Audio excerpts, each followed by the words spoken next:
நாங்கள் கீழ்ப்படிவோம், நாங்கள் விசுவாசிப்போம், நாங்கள் உம்மை மகிமைப்படுத்துவோம், உம்மை பாடுவோம், உம்மை துதிப்போம், உமக்கு முன்பாக முழங்கால் படியிட்டு உம்மை நாங்கள் சேவிப்போம், உம்மை நாங்கள் ஆராதிப்போம், உம்மை நாங்கள் மகிமைப்படுத்துவோம். காரணம், நீர் மகாதேவன், நீர் மகாராஜா. ஆமென், ஸ்தோத்திரம். நீர் மகா மகிமைக்கும் மகா பராக்கிரமத்துக்கும் ஸ்தோத்திரம் துதிக்கும் பாத்திரராயிருக்கிறேன்.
சங்கீதம் 95 கர்த்தரை துதிப்பதை பற்றி அழகாக அந்த வசனம் சொல்லிக்கொண்டே வருகிறது. முதல் 7 வசனங்கள்லையும் அவரை துதிப்பதும் அதுக்கான காரணத்தையும் அங்கே சொல்லப்பட்டு 8வது வசனத்திலிருந்து நம்ம வாசிக்கிறோம். ஆண்டவர் நம்ம நிறைய நேரங்களில் நம்ம துதிக்காமல் போயிட்டோம். அவரை மகிமைப்படுத்த தவறி போய் நாம் அவருக்கு கோபத்தை உண்டாக்கியிருக்கிறோம்.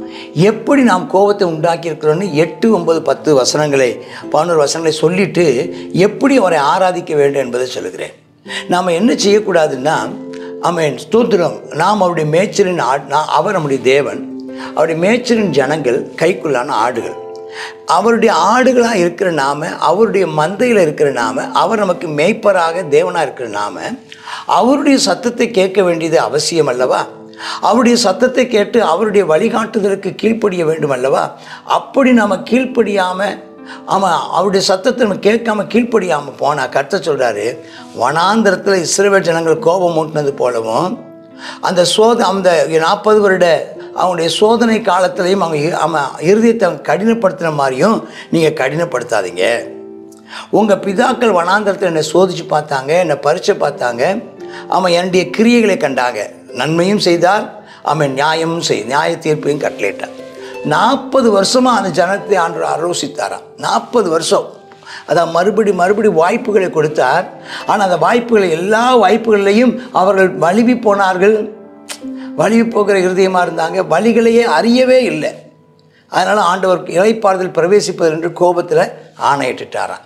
ஆகினால் இதை சொல்லிட்டு தான் இப்போ சொல்கிறாரு, அப்படி இருக்கிறதுனால நீங்கள் இனி அப்படி இராதபடிக்கு, நீங்கள் உங்களுடைய முன்னோர்கள் வனாந்தரத்தில் நடந்தது மாதிரி அவரை கோபம் ஊட்டாதபடிக்கு, அவரை பரீட்சை பாராதபடிக்கு, அவருடைய சத்தத்துக்கு கீழ்ப்படியாமல் போகாதபடிக்கு, அவருக்கு நீங்கள் இணங்காமல் அவருக்கு எழுத்து நிற்கிறவர்களாக இராதபடிக்கு, நீங்கள் அவரை பரீட்சை பாராமலும் நீங்கள் இச்சியாமலும் ஆமென் ஸ்தோத்திரம், நீங்கள் அவரை விட்டு விலகி போகாமலும் அவர் சத்தத்துக்கு கீழ்ப்படிந்து இருப்பீர்கள் இருந்து அவரை கம்பீரமாய் பாடுங்கள். 1ஆம் வசனம்.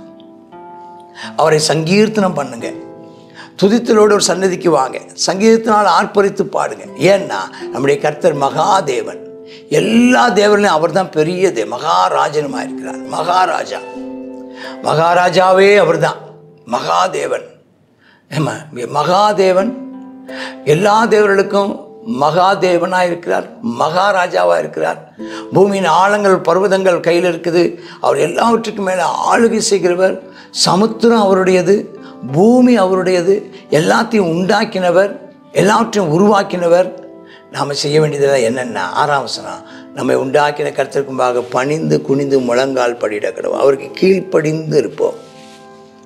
சொல்லுங்கள், நாங்கள் கீழ்ப்படிந்திருப்போம். முன்னோர்கள் எங்களுடைய பிதாக்களைப் போல நாங்கள் எதிர்த்து நிற்கிறவர்களாக இல்லை, கீழ்ப்படுகிறவர்களாக இருப்போம். எங்கள் முன்னோர்களைப் போல பரீட்சை பார்க்கிறவர்களாக இல்லாமல் நாங்கள் விசுவாசிக்கிறவர்களாக இருப்போம். எங்கள் முன்னோர்களைப் போல கீழ்ப்படியாதவர்களாக இராதபடி நாங்கள் கீழ்ப்படுகிறவர்களாக இருப்போம். முன்னோர்களைப் போல உம்முடைய சித்தத்துக்கு எதிர்த்து நிற்காதபடி உம்முடைய சித்தத்திற்கு எங்களை அர்ப்பணிக்கிறோம். நீர் எங்கள் தேவன், நாங்கள் உம்முடைய மேய்ச்சலின் ஜனங்கள், கைக்குள்ளான ஆடுகளாகவே இருப்போம். நாங்கள் ஒருபோதும் இந்த மந்தையை விட்டு விலகி போக மாட்டோம். நாங்கள் ஒருபோதும் உம்முடைய மந்தையை விட்டு விலகி போக மாட்டோம். நாங்கள் ஒருபோதும் உம்முடையதான கட்டுப்பாட்டை விட்டு, உம்முடைய ஆளுகையை விட்டு, உம்முடைய ஆதீனத்தை விட்டு, ஆமென் ஸ்தோத்திரம், உம்முடைய சித்தத்தின் எல்லையை விட்டு நாங்கள் போக மாட்டோம். ஆண்டவரே, நாங்கள் கீழ்ப்படிவோம், நாங்கள் விசுவாசிப்போம், நாங்கள் உம்மை மகிமைப்படுத்துவோம், உம்மை பாடுவோம், உம்மை துதிப்போம், உமக்கு முன்பாக முழங்கால் படியிட்டு உம்மை நாங்கள் சேவிப்போம், உம்மை நாங்கள் ஆராதிப்போம், உம்மை நாங்கள் மகிமைப்படுத்துவோம். காரணம், நீர் மகாதேவன், நீர் மகாராஜா. ஆமென் ஸ்தோத்திரம். நீர் மகா மகிமைக்கும் மகா பராக்கிரமத்துக்கும் ஸ்தோத்திரம் துதிக்கும் பாத்திரராக இருக்கிறேன். நாங்கள் உம்மை ஸ்தோத்திரிக்கிறோம்.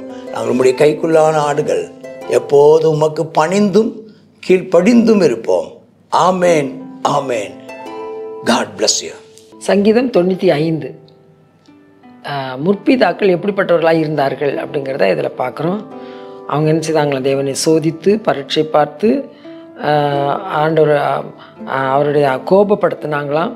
தங்களுடைய இருதயத்தை தேவனுடையதான வார்த்தைக்கு கீழ்ப்படியாமல் என்ன செய்தாங்களாம், கடினப்படுத்தினாங்களாம்.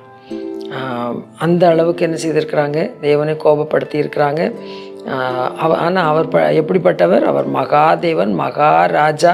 அவர் எல்லாவற்றையும், சமுத்திரத்தையும் வானத்தையும் பூமி எல்லாவற்றையும் ஆளுகிற கர்த்தர். இந்த நாளில் நாம் அவருக்கு பயந்து அவருக்கு கீழ்ப்படிந்து நடக்க கர்த்தர் நமக்கு அனுக்கிரகம் செய்வாராங்க. ஜெபிப்போமா.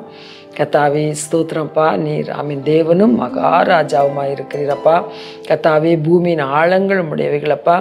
ஆமீனப்பா, சமுத்திரத்தை உடைய கரம் உருவாக்கிட்டப்பா. நீர் வானாதி வானங்களும் கொள்ளக்கூடாத தேவன். கர்த்தாவே ஸ்தோத்திரம் அப்பா, எல்லாவற்றையும் சிருஷ்டித்து படைத்து காப்பாற்றி ஆளுகை செய்கிற தேவனப்பா. ஆவியானவரே ஸ்தோத்திரம்ப்பா, நாங்கள் உமக்கு பயந்து நடக்க அப்பா, ஆமீன் ஆண்டவரே, உமக்கு அப்பா கீழ்ப்படிந்து நடக்க எங்களுக்கு கிருபை தார். முற்பிதாக்களைப் போல எங்களுடைய இருதயங்களை கடினப்படுத்தாதபடிக்கு கர்த்தாவே உம்முடைய சத்தம் கேட்டு சித்தம் செய்ய எங்களுக்கு பலன் தாரும். இயேசுவின் நாமத்தில் பிதாவே, ஆமேன், ஆமேன்.